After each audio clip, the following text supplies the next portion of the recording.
आशीष मिश्रा जी पुणे से। महाराज जी, आलस और मोबाइल के अधिक प्रयोग पर जीत कैसे पाया जाए? अब ये तो हाँ, इसमें तो अपने को देखो, अभ्यास इसमें भी नींद, भोजन, बोलना और भोग, इनको आप जितना चाहो बढ़ा सकते हो, जितना चाहो घटा सकते हो। भोजन को थोड़ा थोड़ा कम करते जाओ तो जो आदमी 35 रोटी खा सकता था वो 1.5 रोटी पे जीवन व्यतीत कर रहा है और स्वस्थ है।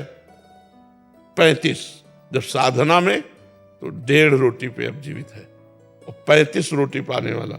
भोजन कम किया गया। जो 7 घंटे 8 घंटे सो सकता है और 3 घंटे में अपने आप को 24 घंटे में 3 घंटे सोकर पूरा काम चला लेता है। बोलने का अभ्यास बहुत होता है, मौन रखना बहुत कठिन होता है। कम बोलो, कम सो, कम खाओ और भजन करो तो आलस से खत्म हो जाएगा। और जब भजन में रुचि होगी तो मोबाइल में क्या देखे, सब झूठी बातें हैं। कोई सीरियल है, कोई सिनेमा है, कोई नौटंकी, सब झूठी बातें। क्या देखना है उसमें? केवल समय नष्ट करना। और इतना सामग्री मोबाइल में है कि अगर 24 घंटा लगे रहो तो लगे रहो। फेसबुक है और कौन, हाँ इंस्टाग्राम, जो का, हाँ ये सब इसी में लगे रहो, इसी में। पहले मैं चलाता फोन बहुत, बाद में मैंने आपका चैनल एक सब्सक्राइब किया। जब भी कोई चैनल हो तो पूरे फोन में सिर्फ आप ही आते थे 24 घंटे। हाँ, अगर सत्संग सुनोगे तो बुद्धि शुद्ध रहेगी। उससे मुझे 6 महीने में इतना फर्क पड़ा कि मतलब कि पहले सिर्फ मैं नेगेटिव पूरा वैसा था।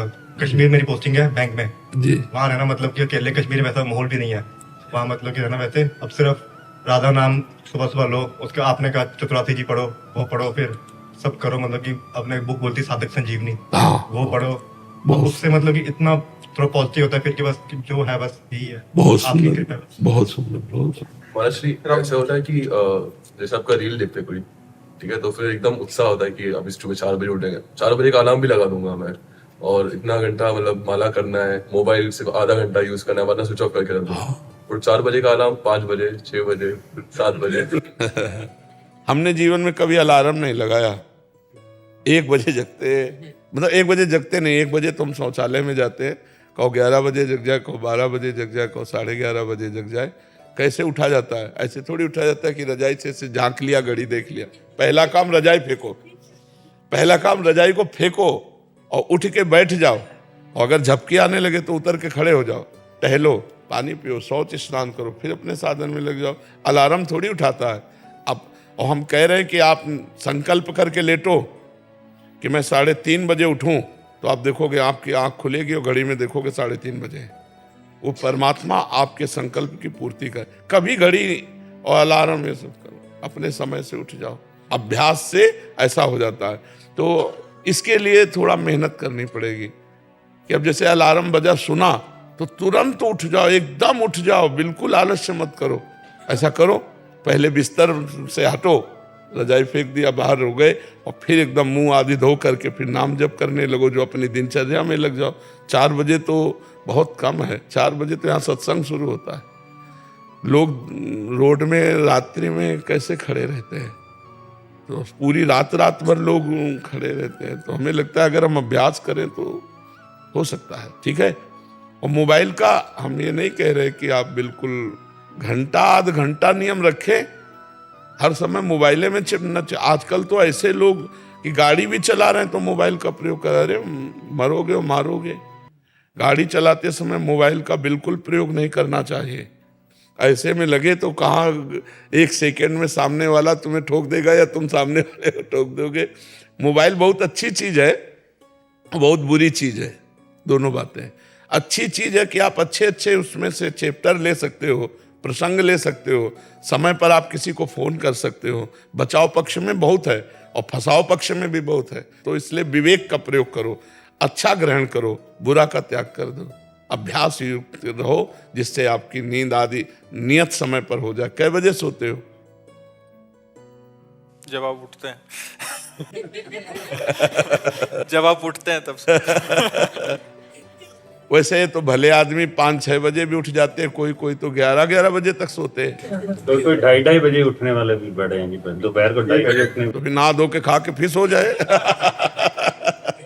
महाराज जी बट यहाँ पे आके नींद ही नहीं आई, यहाँ पे 3 से नींद आई नहीं बिल्कुल भी। हाँ, दिव्य धाम है भगवान का यार। इनकी दिनचर्या कुछ ऐसी रहती है प्रभु, जैसे दिनचर्या ऐसी रहती है कि हम पशु चिकित्सक हैं तो हमें लेट हो जाता है, 9 बज जाता है कभी कभी फील्ड में, तो हमें सोने में 10-11 बज जाते हैं सुबह, इसलिए विलम्ब हो जाता तो 11 बजे सो जाओ, 12, 1, 2, 3, 4, 5, 6 घंटा केवल नींद पर्याप्त है साधक के लिए। तो अगर आप 5 बजे उठ जाओ तो दिनचर्या चल पड़े। बहुत सुंदर दिनचर्या।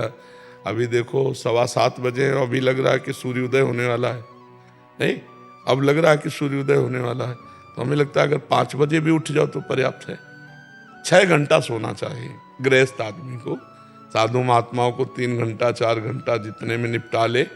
फोन आने लगता है इमरजेंसी केस का, हम लोग तो ऐसे उठ जाते हैं 5 बजे। पशु परेशान जो रहते हैं उनके पास बिल्कुल बिल्कुल, नाम जप करते हुए और आप पशु सेवा में जाओ, बहुत बढ़िया है। एक हमारा प्रश्न है जी, कि कभी कभी हमें कुछ ऐसे पशुओं का इलाज करना पड़ता है जिनका पशुपालक बस मांस भक्षण है उनके लिए करते हैं, तो क्या उनकी हमें इलाज करने में कभी कभी लगता है हम अप्रत्यक्ष रूप से पाप के भागीदार तो नहीं हो रहे हैं?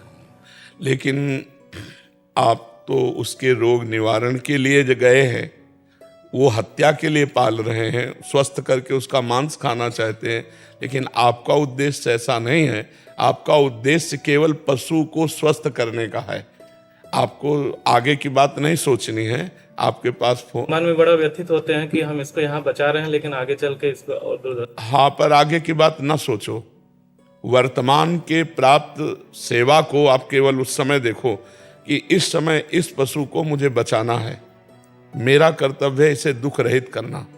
आगे भगवान जाने। कहीं भी फोन आवे तो आप पहले उस पशु में भगवान देखिए और उस पशु को स्वस्थ करने की भावना कीजिए। यदि हम ऐसा सोचें कि इसको कल कोई मारेगा, तो आज ही हम मार रहे हैं, क्योंकि हमें सूचना मिल गई कि वो रोग से ग्रसित है और हम नहीं गए तो वो तो कल मारता, आज हमने मार दिया। हम जाकर आज उसे बचाएंगे, कल भगवान जाने उसका परिणाम क्या होगा, है नहीं? हर जीव का परिणाम अपना है। तो इसलिए ऐसे विचार के द्वारा हम उस जीव की सेवा करते हैं। आगे का केस भगवान संभाले कि वो हत्या करेगा कि क्या करेगा। हम वर्तमान को देखकर उसको दुख निवृत्त कर दें।